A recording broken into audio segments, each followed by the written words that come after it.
बच्चों, आज हम वेव इक्वेशन के बारे में जानेंगे।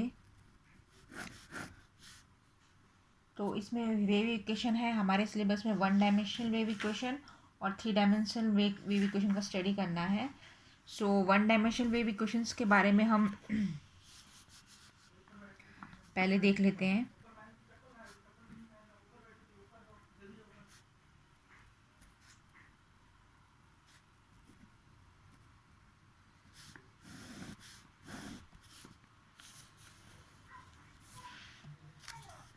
इसके लिए हम ऐसा मानते हैं, let a train wave train move along the direction of x axis. एक वेव ट्रेन है जो एक्स एक्सिस के अलोंग मूव कर रही है विथ वेलोसिटी वी वेलोसिटी के साथ। सो कोई एक समय है t is equal to zero. t is equal to zero पे जो पार्टिकल का डिस्प्लेसमेंट है, so this is the wave at t is equal to zero. तो इसको कैसे रिप्रेजेंट करेंगे? y जो डिस्प्लेसमेंट है उसको y ले लेते हैं, y is equal to F of t। तो यहाँ पर हम ऐसा मान लेते हैं y है जो डिस्प्लेसमेंट है और which is a function of time. तो जो डिस्प्लेसमेंट है वो किसका फंक्शन है? टाइम का फंक्शन है। सो जो displacement of a particle at origin point O, so क्या हो जाएगा? वो F Y is equal to F of zero, because T is equal to zero. So ये जो वेव है ज़ीरो पॉइंट पे, it will reach at a point somewhere P. ठीक है, एक्स पे कोई पी पॉइंट है, ये वेव वहाँ से डिस्प्लेस होके वहाँ तक पहुँचती है।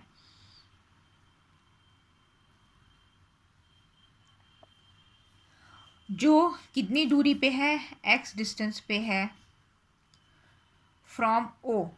ओ से है ना, पी की जो डिस्टेंस है वो एक्स है। So after x by v seconds, x by v seconds, x by v seconds, ये कितना हुआ? टाइम। मतलब x यहाँ पर क्या है? डिस्प्लेसमेंट है और v वेलोसिटी है, तो t is equal to X by V होता है ना। So t is equal to X by V. So इसको इस तरीके से भी लिख सकते हैं, t minus x by V is equal to zero. तो कोई भी टाइम t पे the displacement y of the particle at p must be the same as the displacement at the origin। तो मतलब ओरिजिन पे जो डिस्प्लेसमेंट है, कितना डिस्प्लेसमेंट है ओरिजिन पे? x बाय वी जितना है ना डिस्प्लेसमेंट है सेकेंड्स के जितना, तो वो p पे भी उतना ही आपको डिस्प्लेसमेंट लगेगा। सो p पे सपोज जो टाइम है उसको t ले लेते हैं, तो उसका जो डिस्प्लेसमेंट है इसको लिख सकते हैं एट पॉइंट p। जो डिस्प्लेसमेंट है, डिस्प्लेसमेंट को y से बताएंगे। जो फंक्शन है किसका फंक्शन होगा?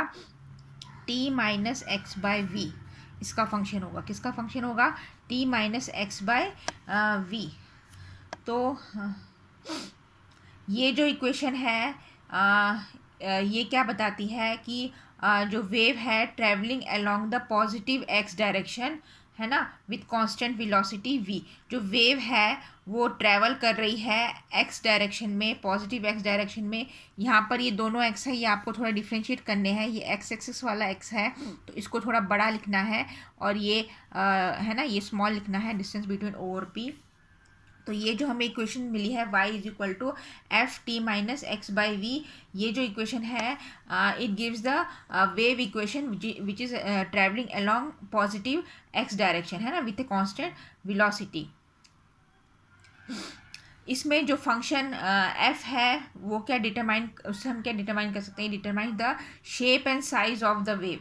वो जो वेव है उसका शेप और साइज डिटरमाइन कर सकते हैं।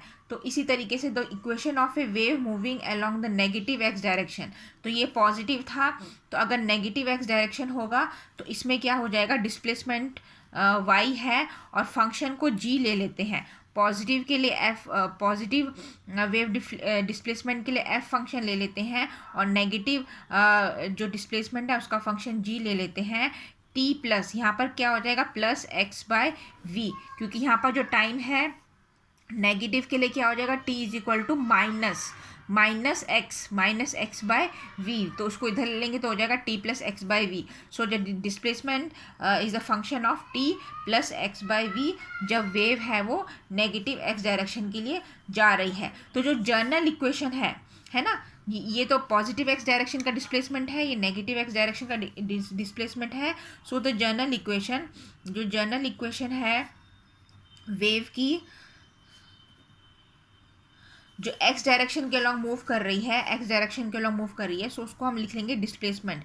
वाई जो है वो डिस्प्लेसमेंट बताता है, तो इन दोनों का combination f of t minus x by v plus g t plus x by v, इस तरीके से है ना। तो इसमें जो एफ और जी हैं वो कोई भी अननोन फंक्शन है ना, अननोन फंक्शन है किसके, वाई के, जो डिस्प्लेसमेंट वाई है उसके फंक्शन है, अननोन फंक्शन है। सो ऐसा मान लेते हैं, इसको हम क्या मान लेंगे, t minus x by v को। अब हमें क्या करना है, ये आपको एक इक्वेशन, जनरल इक्वेशन मिली है, इसको हम सॉल्व करेंगे। तो T minus x by V है, उसको क्या मान लो, उसको आप यू मान लो। T minus x by V को सपोज हम यू मान लेते हैं, ठीक है। तो इसको with respect to U differentiate करेंगे, so it will becomes del, partial differentiation करोगे आप with respect to U T को, तो यहाँ आपको 1 मिलेगा। उस तरीके से पार्शियल डिफ्रेंशिएशन करोगे, सो यहाँ पर आपको माइनस वी मिलेगा। तो पार्शियल डिफ्रेंशिएशन आपको आता है, पहले विथ रिस्पेक्ट टू है ना del t by del u करना है, तो आपको 1 मिलेगा। यहाँ पर ये 0 हो जाएगा, del t by del u करोगे तो ये टर्म 0 हो जाएगी, तो आपको यहाँ 1 मिलेगा। फिर then del x by del u करना है, तो del x by del u करोगे तो आपको क्या मिलेगा, माइनस ऑफ वी आपको यहाँ पर मिलेगा। उसी तरीके से जो ये है इसको हमने u ले लिया है, इसको हम क्या ले लेंगे, w ले लेंगे। तो t plus x by v, तो इसको हमने क्या ले लिया, w ले लिया। तो इसको भी सेम विथ रिस्पेक्ट टू पहले आपको del t by del w लेना है, तो वो 1 हो जाएगा। फिर del x by del w लेना है तो v हो जाएगा। पार्शियल डिफ्रेंशिएशन लेना है, पहले डेल टी बाय डेल डब्ल्यू करोगे इसका, तो यहाँ पर है ना, तो ये क्या हो जाएगा, 1 हो जाएगा। दिस टर्म विल बिकम 0, ये 0 हो जाएगा। उसके बाद डेल एक्स बाय डेल डब्ल्यू करोगे तो आपको क्या मिलेगा, v मिलेगा, है ना, ये 0 हो जाएगा। सो इस तरीके से आपको क्या मिलेगा, हमें यहाँ पर रखना है, ये क्वेश्चंस में रखनी है वैल्यू। सो ये आपको मिलेगा y is equal to F of u plus g डब्ल्यू, इस तरीके से आपको मिलेगा, है ना। सो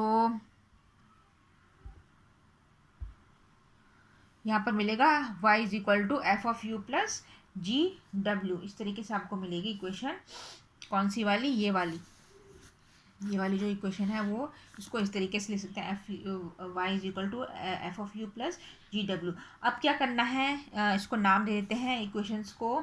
तो ये हो जाएगा, शुरू से ले लेते हैं, ये वाली जो इक्वेशन है इसको 1 ले लेते हैं, इसको 2 ले लेते हैं, है ना। ये जनरल इक्वेशन है, मिली थी वेव की, उसको 3 ले लेते हैं इक्वेशन को, इसको 4 मान लो और इसको 5 मान लो, इसको हम 6 मान लेते हैं। तो अब क्या करते हैं हम, ये जो 6th इक्वेशन है उसको पार्शियल डिफ्रेंशिएट करते हैं विथ रिस्पेक्ट टू टी के रिस्पेक्ट में पार्शियल डिफ्रेंशिएट करते हैं, क्योंकि जो वेव है वो जो डिस्प्लेसमेंट है वो टी पे डिपेंड है। तो जो जिस टर्म पे डिपेंड करता है कोई भी वेरिएबल, है ना, वाई यहाँ पर वेरिएबल है, तो कोई भी अगर वेरिएबल जिस टर्म पे यहाँ पर टाइम पे डिपेंड है तो उसके रिस्पेक्ट में उसको डिफ्रेंशिएट किया जाता है।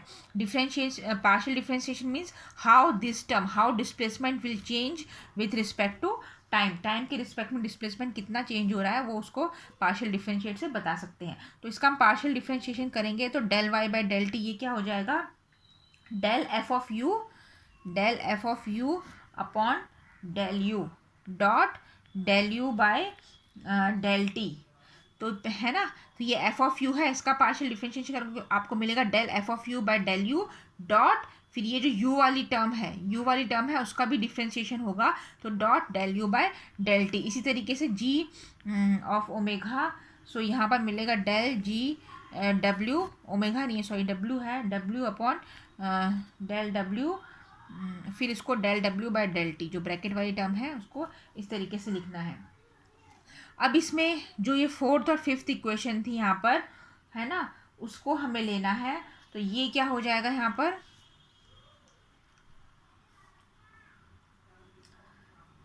तो ये वाली इक्वेशन क्या हो जाएगी, इसको इस तरीके से लिख सकते हैं, del Y by del T is equal to, ये हो जाएगा, यहाँ पर देखो del u by del t क्या है, del u by del t यहाँ पर ये 1 है, और यहाँ पर डेल डब्ल्यू बाय डेल टी क्या है, ये इधर क्या है 1 है ना।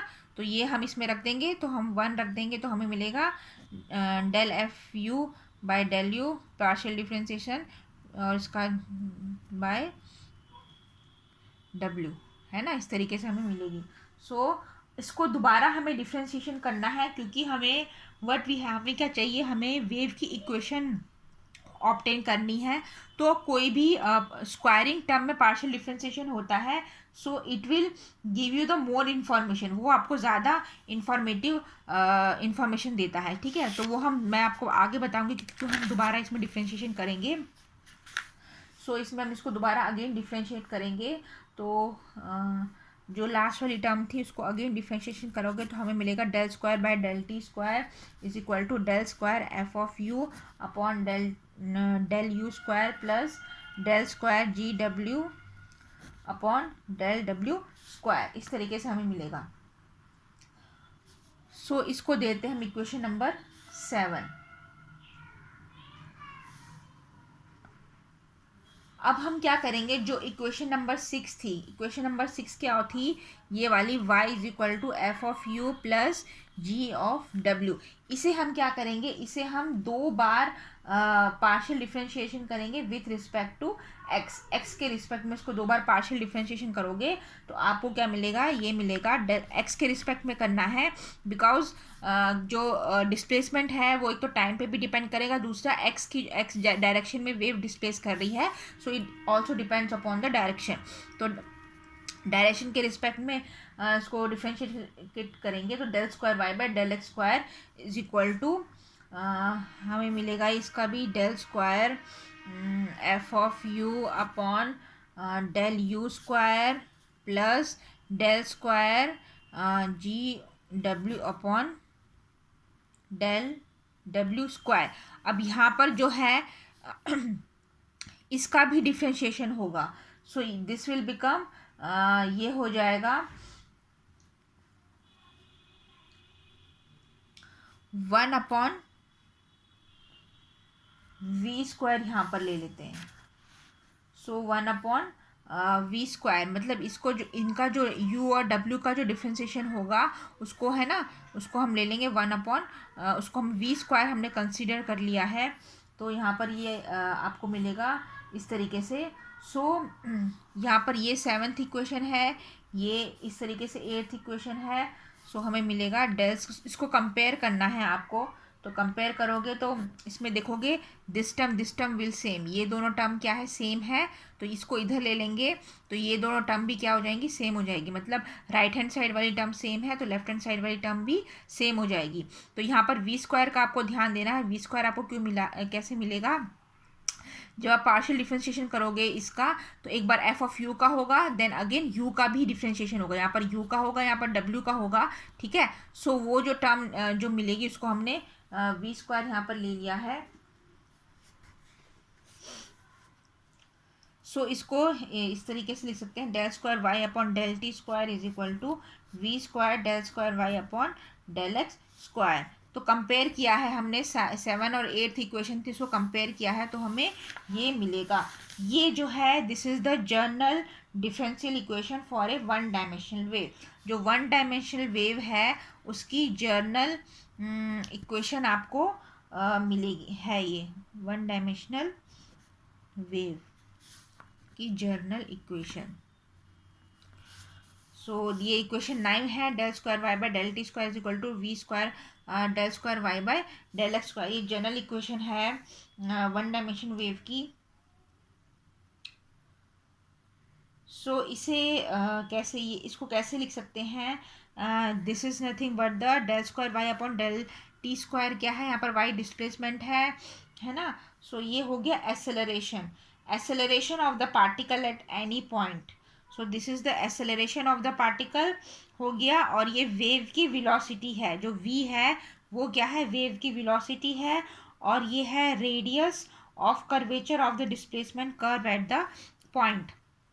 सो इसको कैसे लिख सकते हैं? ये हो गया एसेलरेशन ऑफ द पार्टिकल, ये है वेलोसिटी, वेव वेलोसिटी लिख सकते हैं, वेलोसिटी ऑफ वेव है ना, होल स्क्वायर में है। और ये है radius of curvature of the displacement curve at the point. अब ये देखो, ये पार्शियल डिफरेंशिएशन इक्वेशन है, तो इसका सॉल्यूशन भी होगा, है ना। तो सॉल्यूशन है, तो वेव हमने साइनोसॉइडल वेव है। So y is equal to, ये y है, y is equal to a sine omega T minus के एक्स। ये इसका सॉल्यूशन हम ले सकते हैं। तो इसका सॉल्यूशन यही क्यों है, y is equal to A sine omega T minus के X, Y is equal to A cos omega T minus के एक्स। ये इसका सॉल्यूशन है इक्वेशन नंबर 9 का। तो ये दो जो है, ये इसके सॉल्यूशन क्यों है, ये हम अभी आगे देखेंगे। इसको प्रूव करने के लिए हम क्या करेंगे, ये इक्वेशन इसको 10 ले लेते हैं। ये जो इक्वेशन है इसको हम पार्शियल डिफरेंशिएशन करेंगे विथ रिस्पेक्ट टू टी और एक्स, है ना। तो पहले हम इसको पार्शियल डिफरेंशिएशन करते हैं। तो del Y by del T is equal to, ये इसको करते हैं पहले, Y is equal to A sine omega T minus X. तो ये हो जाएगा A omega cos omega T minus के एक्स। इस तरीके से इसको लिख लेंगे। सो ये आगे सॉल्व करेंगे तो ये हो जाएगा del square Y by del T square is equal to minus a omega square sine omega T minus के एक्स। और ये यहाँ पर देखो, ये क्या है? साइन ओमेगा टी माइनस के एक्स क्या है? It is nothing but the y. ये क्या है? वाई है ना, ए साइन ओमेगा टी। तो यहाँ पर हो जाएगा माइनस ओमेगा स्क्वायर वाई। उसी तरीके से इसको एक बार विथ रिस्पेक्ट टू एक्स करेंगे। इसी इक्वेशन को एक बार विथ रिस्पेक्ट टू टी करा है, और इसी इक्वेशन को एक बार विथ रिस्पेक्ट टू एक्स करेंगे डिफ्रेंसिएशन। तो हमें मिलेगा, 2 बार करना है, तो del Y by del x is equal to minus k a cos omega T minus के एक्स। और इसी तरीके से del square Y by del x square is equal to minus के स्क्वायर ए साइन ओमेगा टी माइनस के x is equal to, अब इसमें ए sine omega T क्या है? वाई है, तो यहाँ पर हो जाएगा माइनस के स्क्वायर वाई। सो ये हो जाएगा वाई इज इक्वल टू, इसको हम लिख देंगे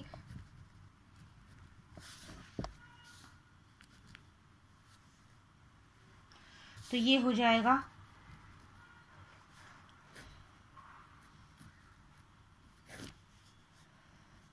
इसको इस तरीके से लिखेंगे ऐसे। तो ये हो जाएगा y is equal to minus 1 upon omega square, है ना, del square y by del T square.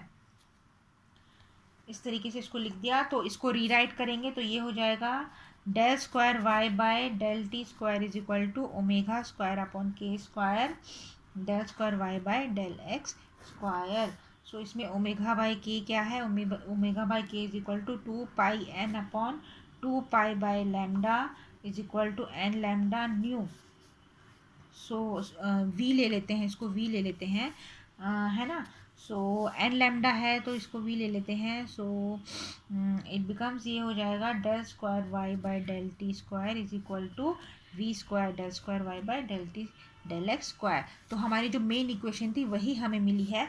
सो हमने इसमें क्या किया है, एक बार दोबारा देख लेते हैं। जो ये जो हमने सॉल्यूशन लिया था y is equal to A sine omega T minus के एक्स, इसको एक बार विथ रिस्पेक्ट टू t हमने डिफ्रेंशिएट कर दिया, और दूसरी बार हमने विथ रिस्पेक्ट टू x हमने इसको डिफ्रेंशिएट कर दिया। देन उसके बाद इसमें ये जो है y वाली टर्म है वो एक साइड ले लेनी है ना, और बाकी ये टर्म एक साइड ले लेनी है। फिर दोनों को क्या कर दिया हमने, कंपेयर कर दिया है ना। दोनों को कंपेयर किया है तो हमें मिला है, हमें इस तरीके से मिलेगा। दोनों को कंपेयर कर देंगे तो y इज इक्वल टू -1/ω²। वो जो दोनों इक्वेशन थी, एक तो हमने with respect to t differentiation किया था स्क्वायर, है ना, दो बार किया था। फिर विथ रिस्पेक्ट टू x हमने डिफ्रेंशिएट किया था, तो उसको इस तरीके से हमने ऑब्टेन किया है। ये हो जाएगा, यहाँ पर हो जाएगा ω²/k², है ना। ये है ω/k हमें इसमें मिलेगा, वो कितना मिलेगा, 2πn/2π/λ। It is equal to n lambda which is nothing but the v बोल सकते हैं इसको। ये जो है it is nothing but the v also, इसको वी भी कहते हैं, वेलोसिटी ऑफ द वेव। जो ये वैल्यू है इसको यहाँ रख देनी है, v है तो ये क्या हो जाएगा, v² हो जाएगा। तो हमें मिलेगा ∇2y/∇t² is equal to v² ∇2y/∇x²। This is the, है ना, differential equation of the wave equation, और इसको क्लासिकल वेव इक्वेशन भी कहा जाता है, जिसका सॉल्यूशन है y is equal to a sin ωt-kx और y is equal to a cos ωt-kx। को भी आप ऐसे ही सॉल्व करोगे, आपको यही इक्वेशन मिलेगी।